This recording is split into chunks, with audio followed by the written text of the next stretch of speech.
ओम नमः शिवाय। श्रवण मास की सुंदर कथा श्रृंखला में आप सबका स्वागत है। हमें आशा है कि आप प्रतिदिन प्रातः काल में भगवान शिव की इन सुंदर कथाओं का श्रवण करके अपने श्रवण मास के व्रत पालन को और दृढ़ीभूत बना रहे होंगे। तो चलिए आज के श्रवण मास मातम की कथा आरंभ करते हैं। भगवान शिव ने कहा, हे मुनि श्रेष्ठ, श्रावण मास में कृष्ण पक्ष की चतुर्थी तिथि के दिन सभी वांछित फल प्रदान करने वाला संकष्ट हरण नामक व्रत करना चाहिए। ये सुनकर सनत कुमार कहते हैं, हे प्रभु, किस विधि से ये व्रत किया जाता है? इसमें क्या करना चाहिए? किस देवता का पूजन करना चाहिए और उनका उद्यापन कैसे करना चाहिए? इसके विषय में मुझे विस्तार से बताइए।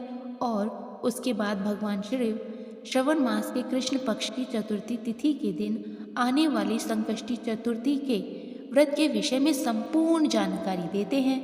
भगवान शिव ने कहा, चतुर्थी के दिन प्रातः उठकर दंत धावन करके इस संकष्ट हरण नामक शुभ व्रत को करने के लिए ये संकल्प ग्रहण करना चाहिए। उस समय बोलना चाहिए, हे देवेश, आज मैं चंद्रमा के उदय होने तक मेरा आहार रहूँगा और रात्रि में आपकी पूजा करके भोजन करूँगा। जीवन में आने वाले सभी संकटों से मेरा उद्धार कीजिए। इस प्रकार संकल्प करके शुभ काले तिलों से युक्त जल स्नान करना चाहिए। उसके बाद सभी आनिक कृत्य संपन्न करके गणपति देव की पूजा करनी चाहिए। बुद्धिमान को चाहिए कि 3 मासे अथवा उसके आधे परिणाम अथवा तृतीय अंश 1 मासे सुवर्ण से अथवा अपनी शक्ति के अनुसार सुवर्ण की प्रतिमा बनाए। सुवर्ण के अभाव में चांदी अथवा तांबे की प्रतिमा सुखपूर्वक बनवाएं। अगर वह निर्धन हो तो वह मिट्टी की शुभ प्रतिमा भी बना सकते हैं, लेकिन इसमें धन कंजूसी नहीं करनी चाहिए, क्योंकि ऐसा वित्त शाम्य करने पर वह कर्म नष्ट हो जाता है। रम्य अष्टदल कमल पर जल से पूर्ण और वस्त्र युक्त कलश स्थापित करें। उसके ऊपर पूर्ण पात्र रखकर उसमें वैदिक और तांत्रिक मंत्रों द्वारा 16 उपचारों से देवता की पूजा करें। हे विप्रवर, तिल युक्त 10 उत्तम मोदक बनाएं। उनमें से 5 मोदक देवता के समक्ष निवेदित करें और 5 मोदक ब्राह्मण को प्रदान करें। भक्ति भाव से उस विप्र की देवता की भांति पूजा करें। यथाशक्ति दान दक्षिणा देकर उनसे प्रार्थना करें, हे विप्रवर, आपको नमस्कार है। हे देव, मैं आपको फल तथा दक्षिणा से युक्त 5 मोदक प्रदान करता हूँ। हे द्विश्रेष्ठ, मेरी विपत्ति को दूर करने के लिए इसे ग्रहण कीजिए। हे विप्र रूप गणेश्वर, मेरे द्वारा जो भी न्यून्य अधिक अथवा द्रव्यहीन कृत्य किया गया हो वह शुभ पूर्णता को प्राप्त हो। इतना कहकर उसके बाद स्वादिष्ट अन्न से ब्राह्मणों को प्रसन्नता पूर्वक भोजन कराएं। तत्पश्चात चंद्रमा को अर्घ्य प्रदान करें। उसका मंत्र प्रारंभ से इस प्रकार है, हे क्षीर सागर से प्रभुभूत, हे सुधार रूप, हे निशाकर, हे गणेश की प्रीति को बढ़ाने वाले, मेरे द्वारा दिए गए इस अर्घ्य को ग्रहण कीजिए। इस विधान के करने पर गणेश्वर प्रसन्न होते हैं और वांछित फल प्रदान करते हैं। अतः इस व्रत को अवश्य करना चाहिए। इस व्रत का अनुष्ठान करने से विद्यार्थी को विद्या प्राप्त होती है, धन चाहने वाले को धन पा जाता है, पुत्र की अभिलाषा रखने वाला पुत्र प्राप्त करता है, मोक्ष चाहने वाला उत्तम गति प्राप्त करता है, कार्य की सिद्धि चाहने वाले का कार्य सिद्ध हो जाता है और रोगी रोग से मुक्त हो जाता है। विपत्तियों में पड़े हुए व्याकुल चिंता से ग्रस्त मन वाले और जिन्हें अपने सुरजनों का वियोग हो गया हो, उन मनुष्यों का दुख दूर हो जाता है। यह व्रत मनुष्यों के सभी कष्टों का निवारण करने वाला, उन्हें सभी अभीष्ट फल प्रदान करने वाला, पुत्र पौत्र आदि देने वाला और सभी प्रकार की संपत्ति की प्राप्ति कराने वाला है। हे सनत कुमार, अब मैं इस व्रत में पूजन और जप के मंत्र को आपसे कहता हूँ।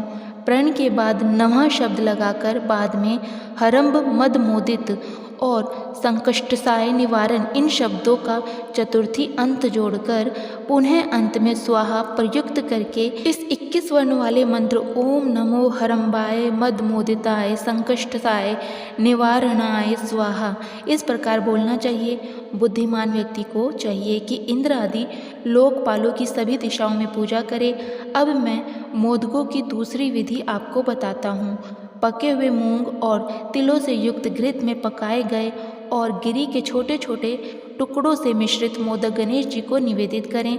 तत्पश्चात दुर्वा के अंकुर लेकर उन नामों पदों से पृथक पृथक गणेश जी की पूजा करें। उन नामों को मुझसे सुनिए। यह नाम इस प्रकार हैं: हे घनाद्वीप, हे मौपुत्र, हे अग्नासन, हे एकदंत, हे इबवक्र, हे मूषक वाहन, हे विनायक, हे ईशप पुत्र, हे सर्व सिद्धि प्रदायक, हे विघ्नराज, हे स्कंद गुरु, हे सर्व संकष्ट नाशन, हे लंबोदर, हे घना अध्यक्ष, हे गौरी अंगमल संभव, हे धूमकेतु, हे भालचंद्र, हे सिंदूरासुर मर्दन, हे विद्या निदान, हे विकट, हे शूर्पकर्ण, आपको नमस्कार है। इस प्रकार इन 21 नामों से गणेश जी की पूजा करें। उसके बाद भक्ति से नम्र होकर प्रसन्न बुद्धि से गणेश देवता से इस प्रकार प्रार्थना करें: हे विघ्नराज, आपको नमस्कार है। हे उमापुत्र, हे अग्निशाय, जिस उद्देश्य से मैंने यथाशक्ति आज आपका पूजन किया है, उससे प्रसन्न होकर शीघ्र ही मेरा हृदय स्थित मनोरथ को पूर्ण कीजिए। हे प्रभु, मेरे समक्ष उपस्थित विविध प्रकार के समस्त विघ्नों का नाश कीजिए। मैं यहाँ सभी कार्य आपकी कृपा से करता हूँ। मेरे शत्रुओं की बुद्धि का नाश कीजिए और मित्रों की उन्नति कीजिए। इतना कहने के बाद 108 आहुति देकर होम करें। तत्पश्चात व्रत की संपूर्णता के लिए मोदकों का वायन प्रदान करें और उस समय ये कहें: गणेश जी की प्रसन्नता के लिए मैं 7 लड्डुओं और 7 मोदक का वायन फल सहित ब्राह्मणों को प्रदान करता हूँ। इसके बाद हे सप्तम पुण्यदायिनी कथा सुनकर इस मंत्र के द्वारा 5 बार प्रयत्न पूर्वक चंद्रमा को अर्घ्य प्रदान करें और उस समय इस मंत्र का जाप करें: शिरोधानव संभूत अत्रिगोत्र समुद्भव घृणा अर्ध्यम मया दत्तम रोहिण्या सहित शशम। क्षीर सागर से उत्पन्न और अत्रि गोत्र में उत्पन्न हे चंद्रदेव, रोहिणी सहित आप मेरे द्वारा प्रदत्त इस अर्थ को स्वीकार कीजिए। तत्पश्चात अपने अपराध के लिए देवता से क्षमा प्रार्थना करें और अपने सामर्थ्य के अनुसार ब्राह्मणों को भोजन कराएं और ब्राह्मणों को जो अर्पित किया हो उसके अवशिष्ट भोजन को स्वयं ग्रहण करें। मौन होकर 7 ग्रास ग्रहण करें और अगर अशक्त हो तो इच्छा अनुसार भोजन करें। इस प्रकार 3 मास अथवा 4 मास तक विधान पूर्वक इस व्रत को करें। तत्पश्चात बुद्धिमान को चाहिए कि 5वें महीने में उद्यापन करें। उद्यापन के लिए बुद्धिमान को अपने सामर्थ्य के अनुसार स्वर्ण में गणेश प्रतिमा बनानी चाहिए। उसके बाद उस भक्ति संपन्न मनुष्य को पूर्वोत्तक विधान से चंदन, सुगंधित द्रव्य और अनेक प्रकार के सुंदर पुष्पों से पूजा करनी चाहिए। एकाग्रचित होकर नारिकल फल से अर्घ्य प्रदान करना चाहिए। पायस से युक्त सूप में फल रखकर और उसे लाल वस्त्र से लपेटकर यह वायन भक्त ब्राह्मण को प्रदान करें। साथ ही स्वर्ण की गणपति प्रतिमा भी दक्षिणा सहित उन्हें दें। व्रत की पूर्णता के लिए 1 आढ़ग तिल का दान करें। उसके बाद विघ्नेश प्रसन्न हो ऐसा कहकर देवता से क्षमा प्रार्थना करें। इस प्रकार उद्यापन करने से अश्वमेघ यज्ञ का फल प्राप्त होता है और मनोवांछित सभी कार्य सिद्ध हो जाते हैं। हे सत्यम, पूर्व कल्प में स्कंद कुमार के चले जाने पर पार्वती ने मेरी आज्ञा से 4 महीने तक इस व्रत को किया था। तब 5वें महीने में पार्वती ने कार्तिकेय को प्राप्त किया था। समुद्रपान के समय अगस्त्य जी ने इस व्रत को किया था और 3 मासों में विघ्नेश्वर की कृपा से उन्होंने सिद्धि प्राप्त कर ली थी।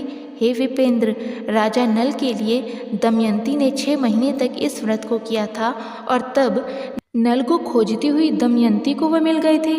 जब चित्रलेखा अनिरुद्ध को बानासुर के नगर में ले गई थी तब वह कहाँ गया और उसे कौन ले गया यह सोचकर प्रद्युम्न व्याकुल हो गए। उस समय प्रद्युम्न को पुत्र शोक से पीड़ित देखकर रुक्मणी ने प्रेम पूर्वक उससे कहा था: हे पुत्र, मैंने जो व्रत अपने घर में किया था उसे बताऊंगी, तुम उसे ध्यान पूर्वक सुनो। बहुत समय पहले जब राक्षस तुम्हें उठाकर ले गया था तब तुम्हारे वियोगजन्य दुख के कारण मेरा हृदय विदीर्ण हो गया था।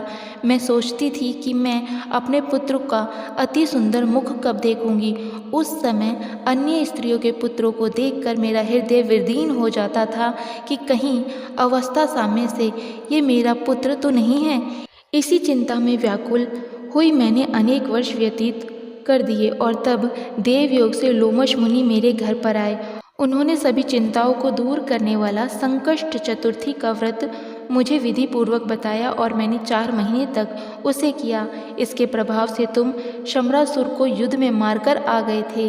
अतः हे पुत्र, इस व्रत की विधि जानकर तुम भी इसे करो, उससे तुम्हें अपने पुत्र का पता चल जाएगा। हे विप्र, प्रद्युम्न ने ये व्रत करके गणेश जी को प्रसन्न किया और तब नारद मुनि से उन्होंने सुना कि अनिरुद्ध बानासुर के नगर में है। इसके बाद बानासुर के नगर में जाकर उससे अत्यंत भीषण युद्ध करके और संग्राम में शिव सहित बानासुर को जीतकर पुत्र वधु सहित अनिरुद्ध को प्रद्युम्न घर लेकर आए। हे मुनि, इस प्रकार अन्य देवताओं और असुरों ने भी विघ्नेश की प्रसन्नता के लिए व्रत किया था। इस व्रत के समान सभी सिद्धियां देने वाला इस लोक में कोई भी व्रत, तप, दान और तीर्थ नहीं है। इसके जैसा कार्य सिद्धि करने वाला दूसरा कुछ भी नहीं। अभक्त, नासिक और शठ को इस व्रत का उपदेश नहीं करना चाहिए, अपितु पुत्र, शिष्य, श्रद्धालु और सज्जन को इसका उपदेश करना चाहिए। हे विप्रश्य, हे धर्मिष्य, हे विधि नंदन, तुम मेरे प्रिय हो और लोक उपकार करने वाले हो, इसलिए मैंने तुम्हारे लिए इस व्रत का उपदेश किया है। और इसके साथ ही स्कंद पुराण के अंतर्गत ईश्वर सनत कुमार संवाद में श्रवण मास मातम में चतुर्थी व्रत कथन नामक 22वां अध्याय पूर्ण हुआ। और यही थी हमारी आज की श्रवण मास कथा। अगली कथा के साथ मिलेंगे कल प्रातःकाल आपके अपने इसी चैनल पर। अगर अभी तक आपने हमारे चैनल को सब्सक्राइब नहीं किया है तो प्लीज़ सब्सक्राइब कर लीजिए। तब तक के लिए जय श्री राधे कृष्ण।